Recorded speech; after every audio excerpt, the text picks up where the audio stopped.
If you live in a house built before 1950, like this one, you may have knob and tube wiring. What's knob and tube wiring? Come on in, I'll show you.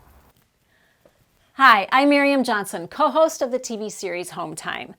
Knob and tube wiring is one of the original forms of electrical wiring in homes.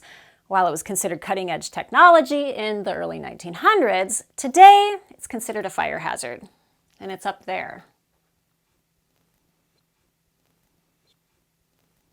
Knob and tube wiring is named for the ceramic knobs that hold the wires in place and away from wood structures, and the ceramic tubes that act as protective insulators for wires that are running through floor joists and wall studs.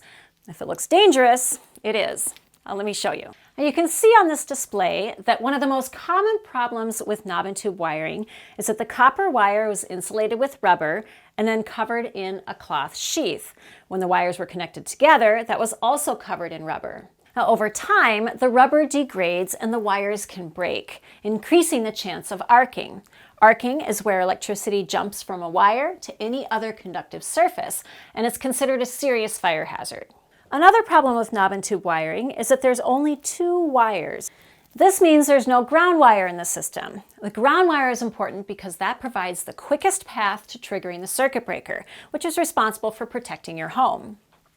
If you've done some remodeling, there's another set of concerns. Moving knob and tube wiring during the remodeling process can weaken it. And if there was insulation installed during the remodeling, well, now you have a fire hazard. Knob and tube wiring requires air to dissipate heat, so any contact with insulation poses a threat.